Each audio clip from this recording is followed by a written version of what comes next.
Jesús, ¿de qué vamos a hablar? Que no es el Evangelio. Muy bien. Esto es una ventaja. Esto es una ventaja porque no te tienes que preparar una introducción. Si la introducción cuesta un montón de trabajo. ¿Le dice Ana? No, esto va a incluir, ya está. Filipenses 1:27. Muy bien, cuñado. Filipenses 1:27. Es que llevamos ya ahí año y medio. Muy bien. Este es el séptimo sermón que doy sobre un tema, exactamente, que no es el Evangelio. Y no me refiero a los métodos de transmitir el Evangelio o las formas que cada uno tenga. Yo me estoy refiriendo al contenido del Evangelio. ¿Qué no es el Evangelio? ¿Qué errores hay o podemos encontrar en exposiciones del Evangelio que no son correctas, ¿no? Entonces vamos a empezar leyendo nuestro versículo, que ya no lo sabemos de memoria, Filipenses 1:27, que dice Pablo: solamente que os comportéis como es digno del Evangelio de Cristo, para que, o sea que vaya a veros o que esté ausente, oiga de vosotros que estéis firmes en un mismo espíritu, combatiendo unánimes por la fe del Evangelio. Siempre hemos dicho que para poder combatir por la fe del Evangelio tenemos que conocer muy bien qué es el Evangelio, porque estamos defendiéndolo, esa es la idea, ¿no? Entonces, si nuestra percepción de lo que es el Evangelio no es correcta, pues posiblemente lo vamos a hacer mal. Rubén, tú vas a estar ahí, ¿no? Yo por ahí he puesto un pendrive con una foto, ahora lo pinchas tranquilamente.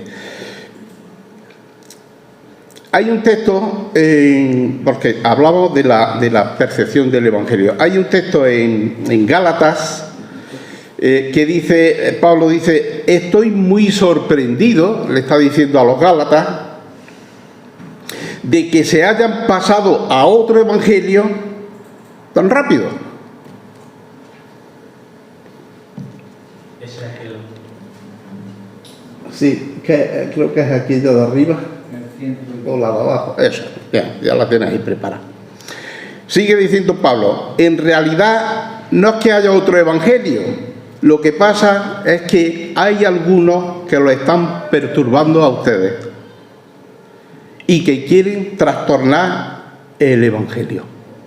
Entonces vemos que ya está la posibilidad de poder trastornar el evangelio.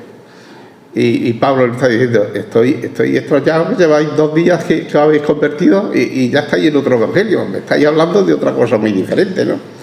¿Puede pasar? Por supuesto que sí.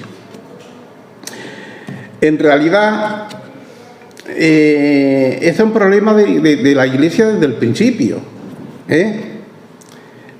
Desde el principio la Iglesia ha tenido que lidiar con esta idea de que circule otro evangelio.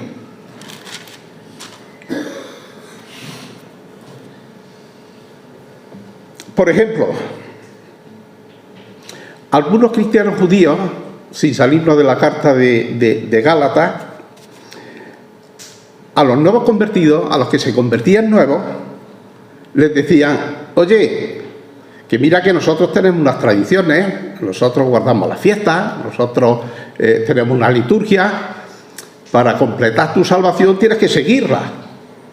Y Pablo tiene que decir: no, basta con la sangre de Cristo, vuestra salvación está en Cristo, no tenéis que añadirle absolutamente más nada. Y Pablo batalló mucho con los judaizantes, ¿no?, que querían introducir el judaísmo con el cristianismo, querían fusionarlo, ¿no?, pero lo imponían como necesario para completar la salvación. Y Pablo dice: esa es una herejía, ese es otro evangelio, ese no es el evangelio que yo os predico. Lo mismo pasaba en Corinto, en la iglesia de Corinto. Algunos creyentes, y eran influentes porque tenían acceso a la iglesia y a la enseñanza, ¿no?, y se empeñaban en enseñar enseñanzas falsas y en crear divisiones, porque unos predicaban el evangelio de ¿quién? De Pedro, otro es el Evangelio de Apolo, y Pablo dice, pero bueno, vamos a ver, Pedro ha muerto por vosotros, Apolo ha dado su vida por vosotros, y los más espirituales decían, no, yo soy de Cristo. En la misma iglesia de Corinto, la iglesia de Corinto es que tenía todos los defectos, ¿no? Algunos, como no entendían o no sabían explicar muy bien eso de la resurrección, lo quitamos, lo omitimos. Y en su evangelio omitían la resurrección. Y Pablo le tiene que decir, pero vamos a ver, si Cristo no la resucita, yo soy los más tontos de la tierra, porque estáis siguiendo a un muerto. Vana es nuestra predicación.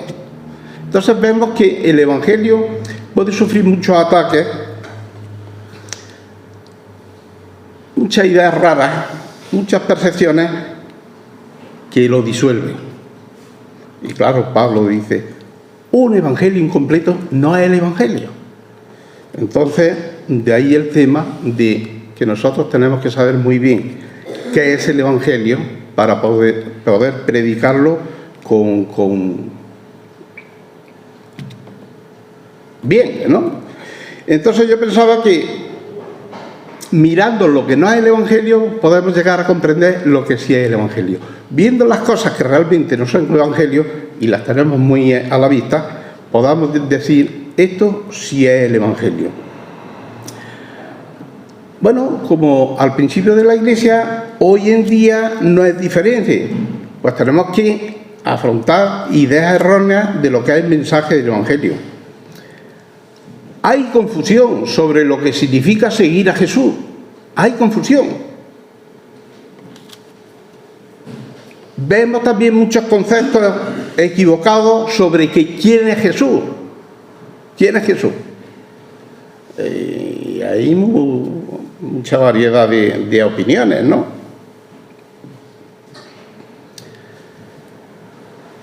Y de lo que vino a hacer. Entonces, a veces estos errores contienen parte del evangelio, pero no es el evangelio en sí, ¿no?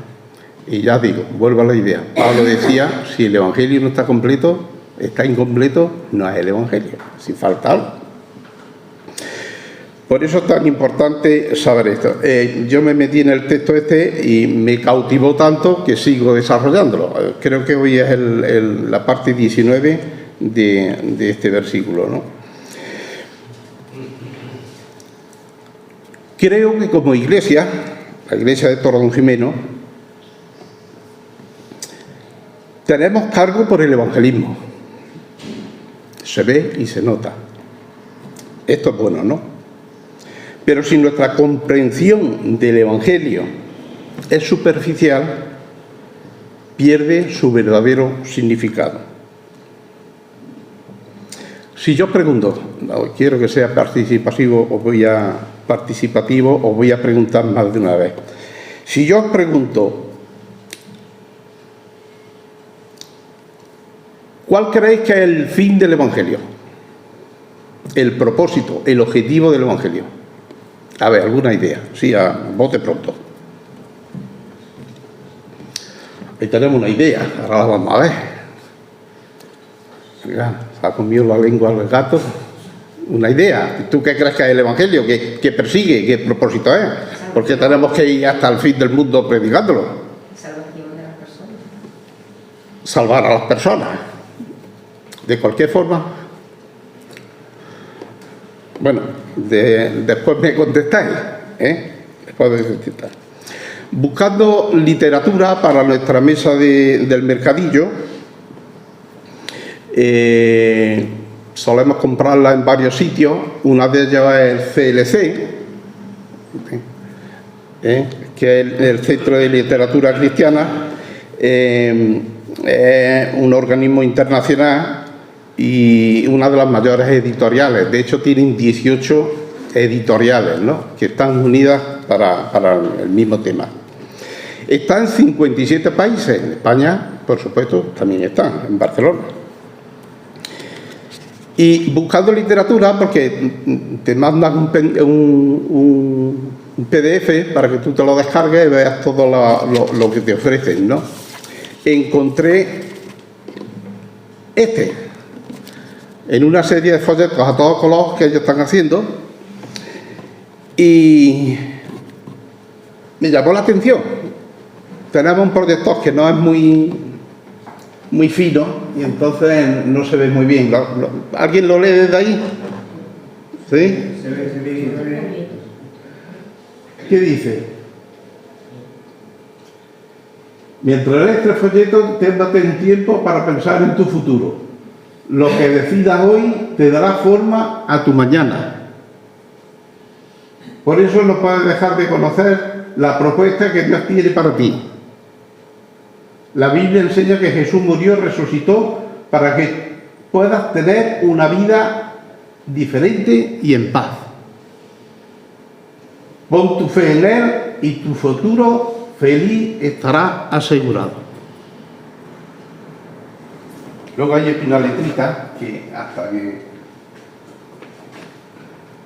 que dice, en letras pequeñas como de los contratos, no es un sacrificio, es un desafío, no un deber, un placer. ¿Sabéis cómo se le llama al grupo de... Han sacado, no sé, unos 50 folletos. ¿Sabes cómo lo llaman?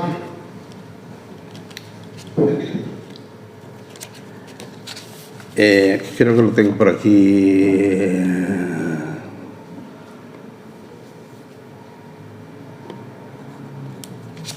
A ver si lo tengo aquí.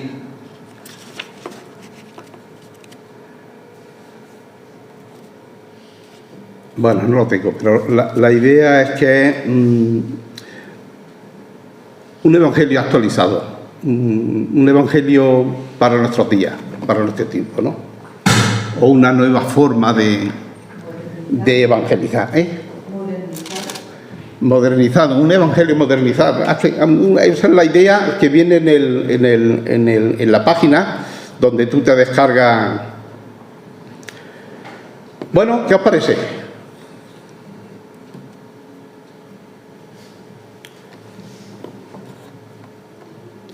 Puede ser admirable, ¿no? Incluso bíblico, ¿no? El problema de este tipo de folletos es que el que lo escribe pensando en creyentes, no en incrédulos. Gente que ya conoce al Señor y entiende un poquito eso, pero no alguien que no está buscando a Dios.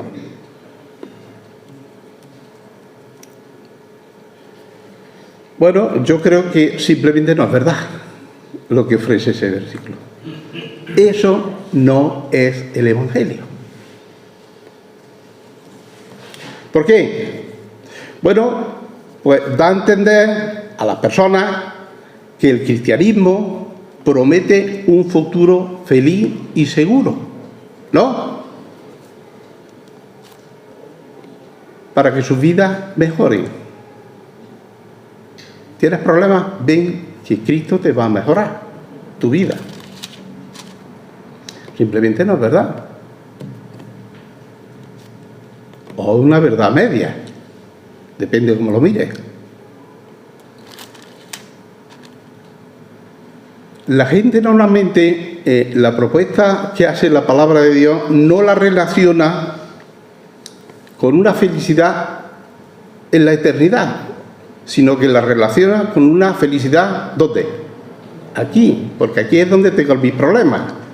Y si tú me ofreces algo que va a solucionar mi problema, dámelo.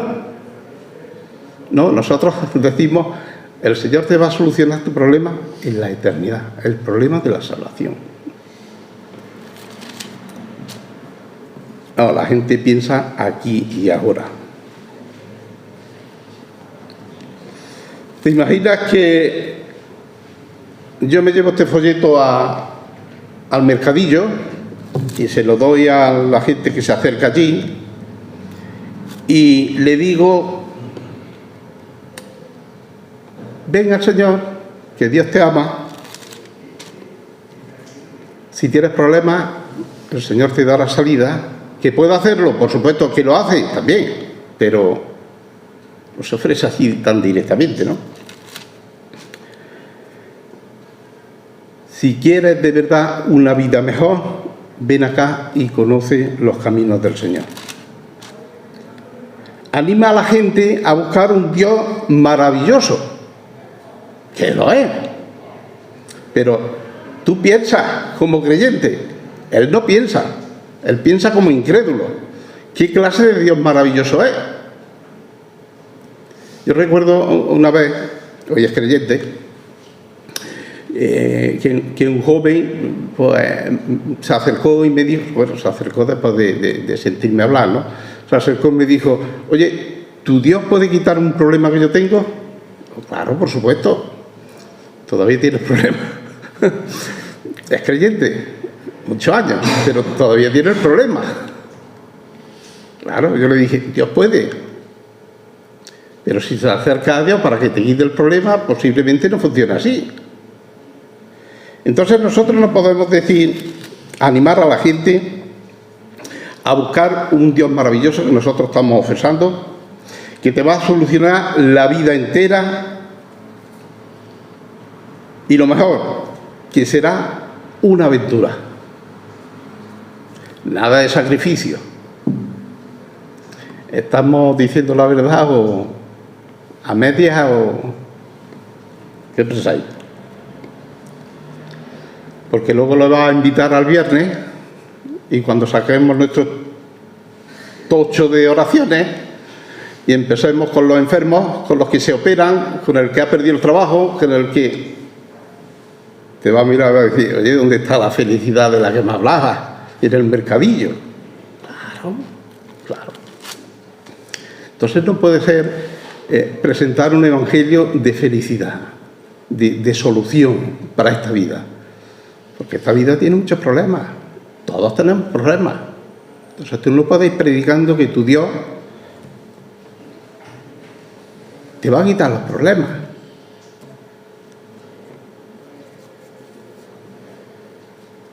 Juan, estás dando hechos. ¿Tú te imaginas a Esteban predicando a los judíos que estaban allí alrededor este mensaje?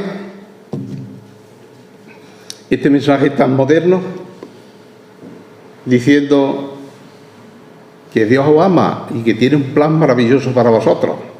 Y el judío pasándose la piedra de una mano a otra, es decir, ven, que te voy a dar aventuras ya a ti ahora.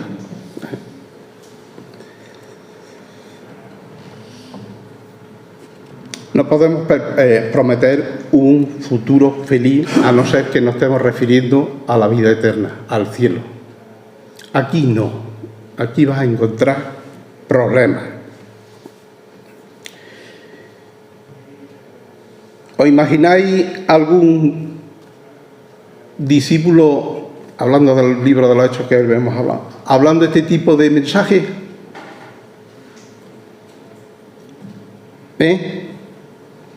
Pues si no hay ningún precedente en la Biblia, ¿por qué lo hacemos?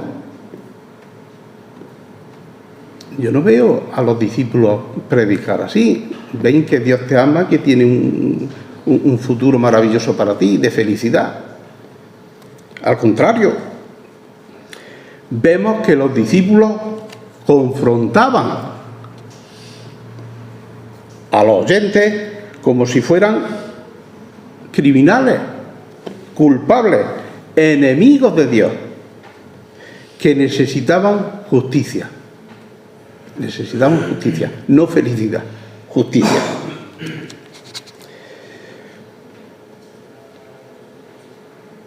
La verdad es que somos tentados a presentar un Salvador de una forma maravillosa que cambia las vidas, que da felicidad y que es muy bonito el seguirlo, ¿no? Es así y la gente no se convierte. Si hacemos como los discípulos, confrontar y decir a la gente que mira, que eres un enemigo de Dios, pues imagínate, ¿no?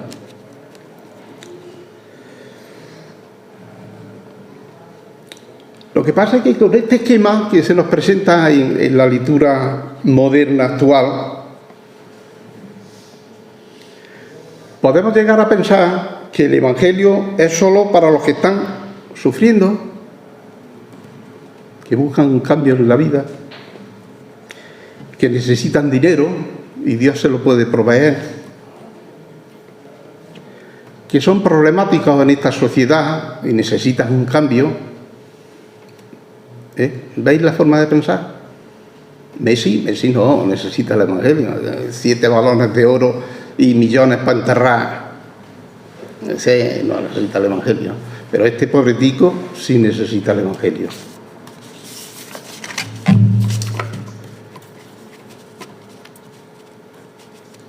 Pues si presentamos un Evangelio así, como este folleto, que no lo voy a comprar, no lo vamos a pedir.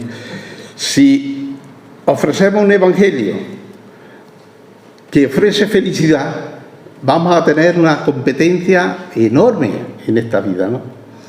Si tú en internet pones la palabra verdadera felicidad, encontrarás 100 millones de entradas de cosas que te ofrecen felicidad verdadera. Encontré una revista de los Testigos de Jehová, la Atalaya, en la que ofrecían un estudio que te aseguraba que si tú hacías ese estudio encontrarías felicidad verdadera. Pero del mismo modo, el budismo afirma ser el camino a la verdadera felicidad. Pero he mirado el hinduismo y ofrece lo mismo. Un Dios que tiene las llaves o las llaves que abren todas las puertas de la felicidad. Y lo presentan así, ¿no? Y el Islam exactamente lo mismo. El Islam te asegura paz mental y felicidad duradera. Y muchas vírgenes en el cielo. También, ¿no? Entonces, para aquellos que vienen a Cristo buscando una vida maravillosa, con felicidad, creerán que su felicidad es la evidencia del amor de Dios. ¿Pero qué pasa? Cuando lleguen las pruebas y su felicidad se fume, que llegan las pruebas, pensarán que Dios los ha abandonado, o aún más, que ni siquiera existe, ¿no? ¿Entendéis? Si yo baso mi vida cristiana en que voy a tener felicidad, mientras haya felicidad por algo, voy a decir, este es el amor de Dios. Bien. Pero cuando vengan los problemas, es decir, ¿qué pasa? ¿Qué ha pasado, no? Estoy identificando mi felicidad con ser cristiano, ¿no? Bueno, como resultado de un evangelio así, las iglesias están llenas de inconversos, para mí, inconversos, no cristianos, que están tibios y son mundanos. ¿Y sabéis lo peor? Es que a veces nos sentimos culpables por personas así y pensamos, quizás no lo estoy atendiendo lo suficiente, quizás estoy yo fallando, y nos echamos la culpa de su fracaso, ¿no? Bueno, ¿a qué somos llamados? Somos llamados a sembrar y regar, no a dar crecimiento. Yo no soy responsable del crecimiento de ninguno de vosotros. Sería responsable en el sentido que dijeran, he pedido un discipulado y aquí nadie me hace caso. Sí, ojo. Pero tú teniendo el discipulado y no creces, ¿qué dice Pablo? Pablo sembró, Apolo regó, el crecimiento, ¿quién lo da? Dios. Bueno, pues hay personas en la iglesia que piensan que es responsabilidad tuya si no hay un crecimiento en un creyente, ¿no? Y que tú tienes la culpa de su fracaso, que no has pastoreado bien, ¿no?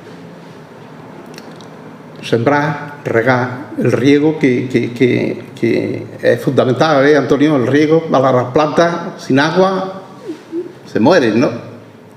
Bueno, pues nosotros yo creo que damos un riego muy bueno, damos un servicio de guardería para nuestros niños, tenemos unas enseñanzas, tenemos un grupo de música que nos ayuda en la alabanza, tenemos un estupendo local para estar aquí, o sea que aguas hay, porque no hay crecimiento.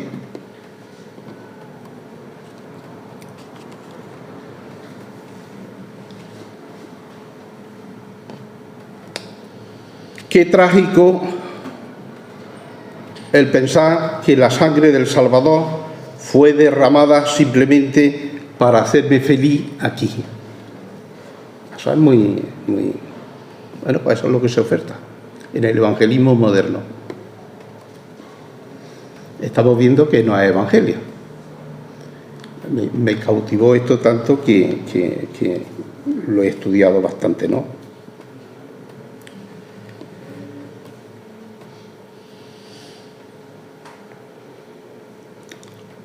Quien nos escuche, si realmente somos honestos y tenemos la oportunidad de hablarle a alguien del Señor, no le presenten la felicidad, porque le está engañando. Mira lo que le dijo Pablo a Timoteo. Todos los que quieran vivir piadosamente en Cristo Jesús perecerán persecución. Esto es lo contrario de lo que dice allí. Ahí dice sacrificio ninguno, placer, un placer. Y la felicidad garantizada, todo el futuro. ¿Tienes problemas? Tranquilo. Pero Pablo decía todo lo contrario. Oye, si quieres seguir a Cristo, hay persecución. Eso es sacrificio, eso es problemas. Eso es pasarlo mal. Verás cómo este evangelio no se predica en los países donde hay persecución. Porque ellos sí lo saben. Ellos sí saben lo que es seguir a Cristo. Jesús lo que nos ofrece es vida abundante, no vida feliz. No, esto no es un cuento. Alguien puede decir, bueno, Pedro, si con esto no atraemos a los inconversos, ¿cómo los atraemos? Diciéndoles que hay tribulación. Bueno, pues sí. Si queremos ser honestos, dile la verdad. Que no lo veas sentado en la iglesia 2 días y al tercero ya no lo veas. Que sea un convertido realmente, no un calientabanzo. Entonces, Pedro, ¿cómo atraemos a los pecadores? Al Salvador. Bueno, Dios espera algo de nosotros. Dice en 2 Corintios 5:20, lo tengo aquí escrito, así que somos embajadores en nombre de Cristo, como si Dios rogase, daros cuenta, como si Dios rogase por medio de nosotros. O sea, Dios está rogando y lo hace por medio de su iglesia. Os rogamos en nombre de Cristo reconciliaros con Dios. Ese es el fin del Evangelio. Que la gente se reconcilie con Dios. ¿Por qué? Porque son enemigos. Están peleados. El hombre está peleado con Dios. Y Cristo vino para hacer las paces. Y Dios nos está rogando a nosotros, como iglesia suya, que llevemos este mensaje. Decirle a la gente que quiero reconciliarme con ellos. No quiero darle felicidad duradera y una aventura, un entretenimiento. ¿Tenéis prisa?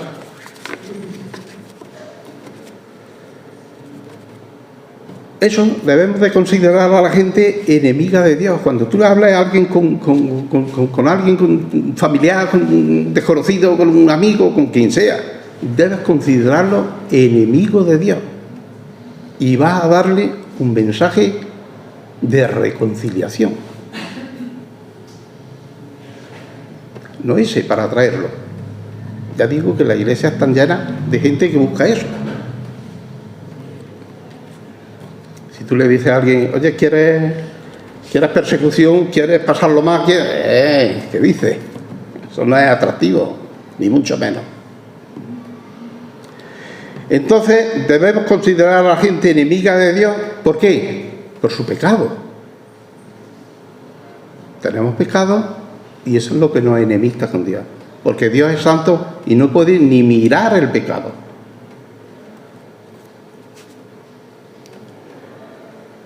Martín Lutero dijo de la ley, que es la que nos presenta el pecado al hombre,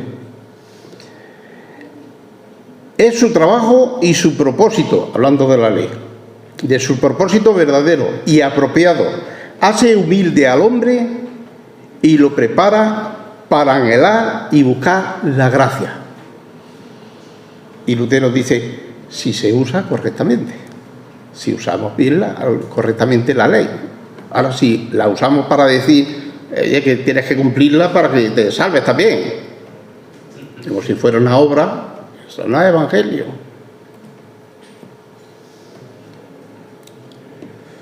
Mira lo que dice Primera de Timoteo 1:8. Ese no lo he apuntado. Lo busco y lo leo.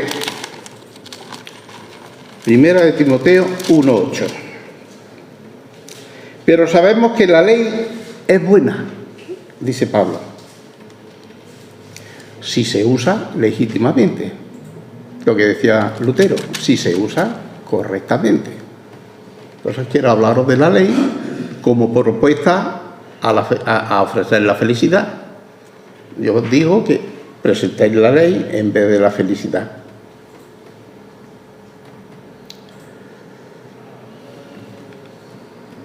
Dice, según la Escritura, la función real de la ley, cuando me refiero a la ley, me refiero a los 10 mandamientos que Dios dio hace un montón de siglos. Es lo que Dios espera del hombre, son sus mandatos, obligados a hacerlo. Según la Escritura, la función real de la ley es hacer que los hombres reconozcan y sean conscientes de su pecado. Y no una mera percepción de decir esto no está bien, pero bueno, ya se lo está haciendo, lo hago yo también, que no pasa nada. No es percepción, es reconocimiento.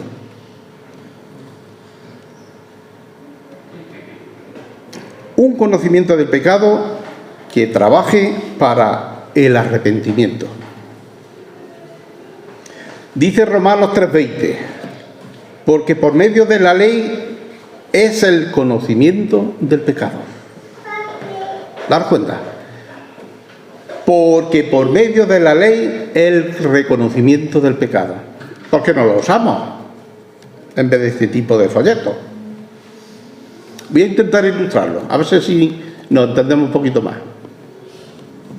David, que lo tengo aquí al lado. Yo vengo y le digo a David esta mañana, ¡ay, qué suerte tienes! ¿Me han pagado la multa? Y David me mira con su expresión, ¿qué dices, Pedro? ¿Qué multa? ¿Qué niño muerto? ¿De qué me estás hablando? Incluso se puede molestar si hay alguien más y lo siente y dice, ¿que te has puesto una multa? Y se puede molestar. No tengo ninguna multa. Ahora, diferente si le digo, David, el viernes ibas tarde al trabajo. Te vi pasar a tu leche por allí, por la avenida, y sabes que está el colegio allí y hay una señal que pone 20 por hora. Irías por lo menos a 70. Pero eso no lo veo, sino que estaban allí la policía local escondida en la esquina. Ya David, 20, 70 son una multa considerable y unos pocos puntos. ¿Os dais cuenta? Estoy hablando de la ley vial, pero es ley. Pero luego le digo, pero no te preocupes, que alguien que no conoces ha hablado con ellos y te lo han quitado. David descansa. Primero doy la mala noticia, pero luego doy la buena. No doy la buena así de sopetón, porque si no, tú le dices a alguien, oye, que tú eres un pecador. Anda que tú. Se defiende, lógico, lógico. Tendrás que presentarle su pecado primero. Y eso es lo que hace la ley. La ley dice que es como un espejo donde tú te ves, donde ves tu pecado.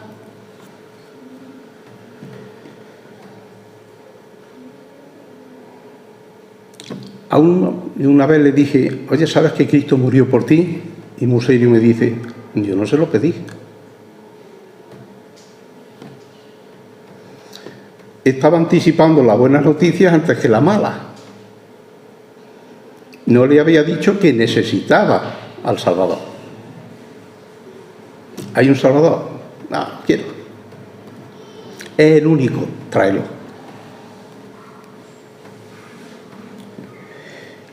Otra vez, Martín Lutero dijo, el primer deber del que predica el Evangelio es declarar la ley de Dios y mostrar la naturaleza del verdadero pecado. Vamos a ver un ejemplo en la Biblia. Ejemplo parecido como el que he puesto la ilustración de David. ¿Conocéis la historia de David y Betsabé? Ese rey que vivió hace 3.000 años. Poderoso rey que amaba tanto a su Dios, que gobernó una poderosa nación. También cometió pecado. Ponlo ahí, Rubén, ponlo ahí Éxodo capítulo 20, donde tenemos los mandamientos. Vamos a hacer un ejercicio. Vamos a intentar averiguar qué quebrantó David. ¿Qué mandamientos quebrantó David? De los 20. A ver si sabemos identificar algunos. ¿Sabéis cuánto tiempo estuvo encubriendo el pecado? Juan me dice, un año será, no, un día no, un año, casi un año. Bueno, el niño ya nació y todo, ¿no? Salmo 32, merece la pena que os digan por lo menos un versículo. Cuando leemos el Salmo, le decimos, David, ¿qué cabeza tenía? No, eran experiencias, eran cosas que había él vivido. Dice el Salmo 32, bienaventurado aquel cuya transgresión ha sido perdonada y encubierto su pecado. Bienaventurado el hombre a quien Jehová no culpa de iniquidad y en cuyo espíritu no hay engaño. Y dice, mientras callé, un año, se envejecieron mis huesos, en mi gemir todo el día. Lo pasaría mal, Desde que Betsabé le dijo, estoy embarazada. Ese hombre ya no dormiría muy bien. ¿Sabéis la historia o no? Si alguien no lo sabe, se la resumo, pero entiendo que todos la sabéis, ¿no? Bueno, ahí están los mandamientos, los aspectos, yo creo que está a partir del versículo 11, puede ser, Rubén.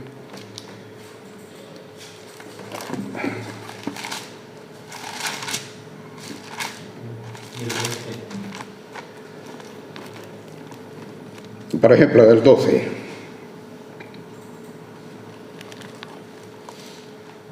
Honra a tu padre y a tu madre para que tus días se alarguen en la tierra como Jehová, tu Dios, te da. ¿Creéis que este lo rompió David?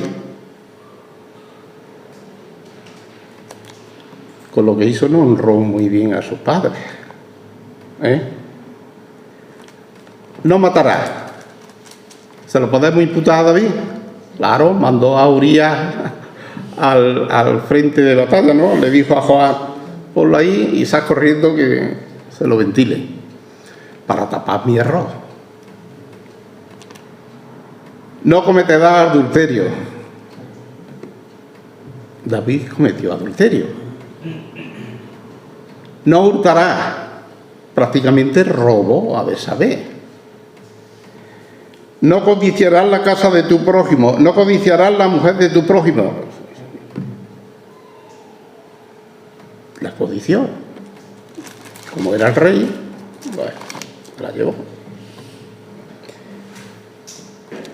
Pues daros cuenta cuánto transgredió. Codició la mujer de su vecino, vivió una mentira. No mentirás, vivió una mentira durante casi un año. Cometió adulterio, asesinó al marido de Betsabé, deshonró a sus padres y yo creo que algunos más relacionados con su relación con Dios. Son los primeros.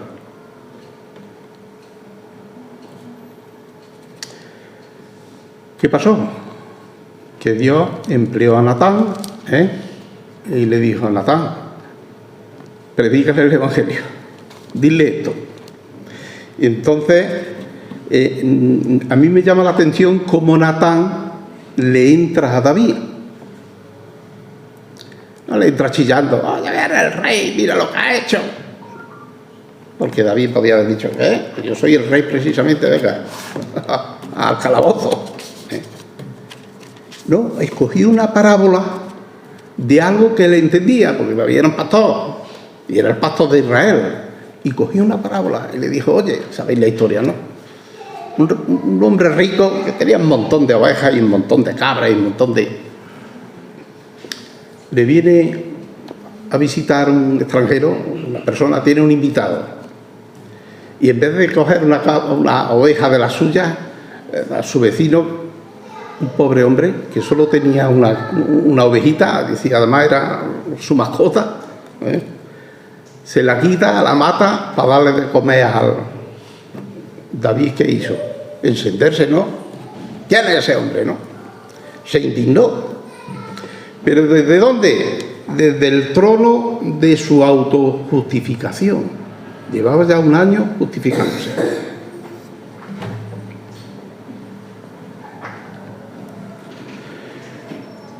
Y nos dice el texto que David conocía muy bien la ley, porque dice que pague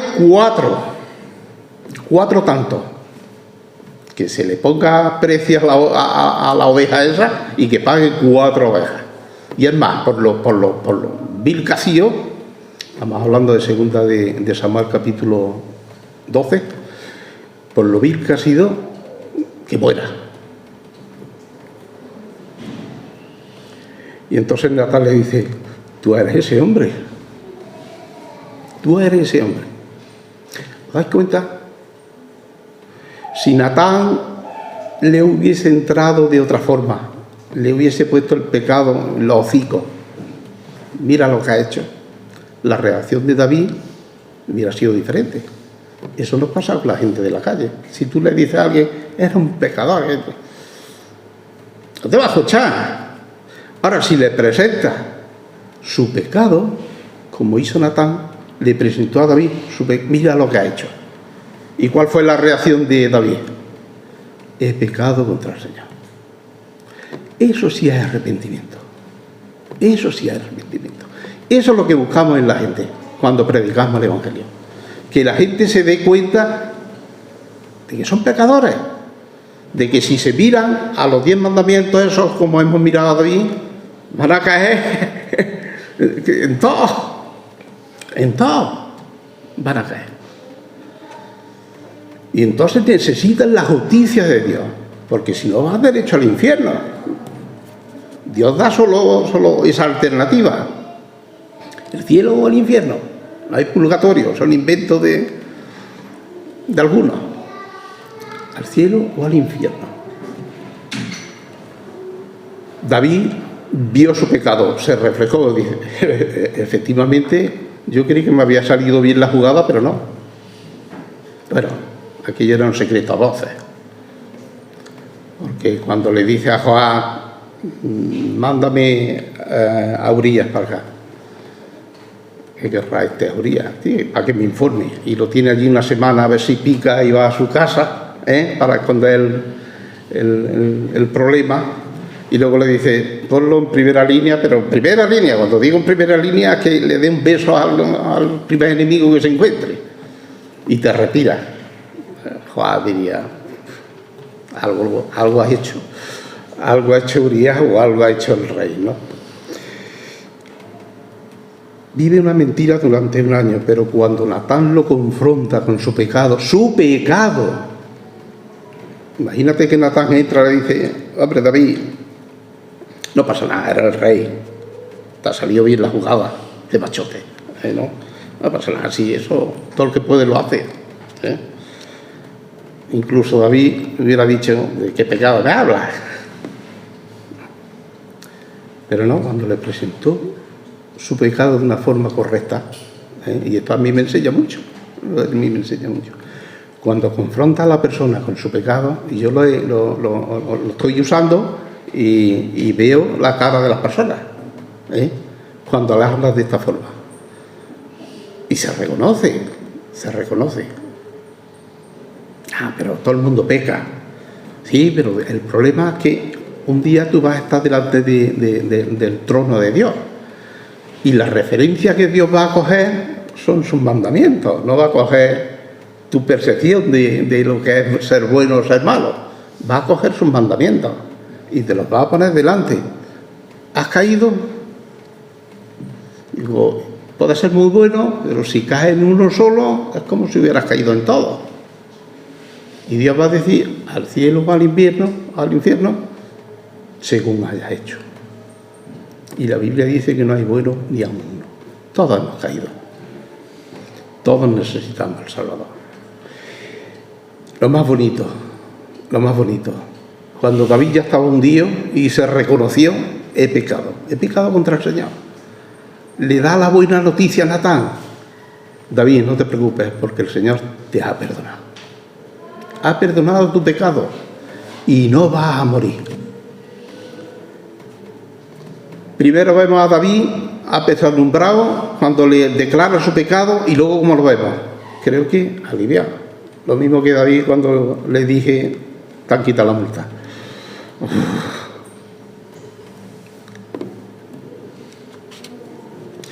La ley hizo sentir la carga pesada del pecado y le hizo a David tener hambre y sed de justicia. He pecado contra el Señor, quiero su perdón. La justicia divina.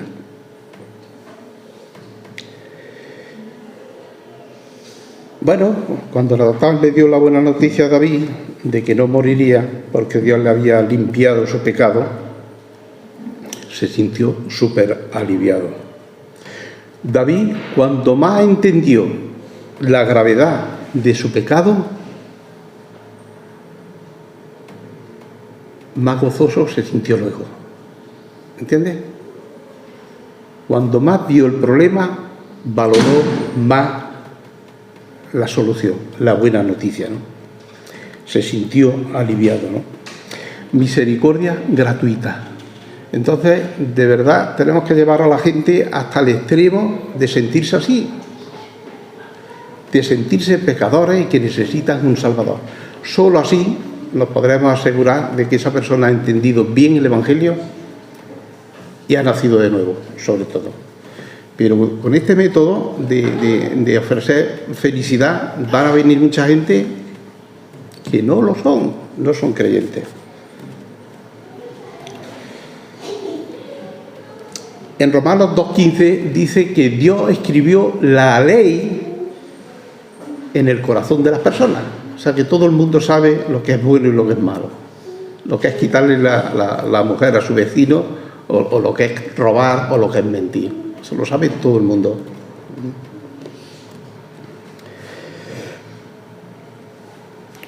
Bueno, yo creo que la ley es una herramienta que debemos de utilizar.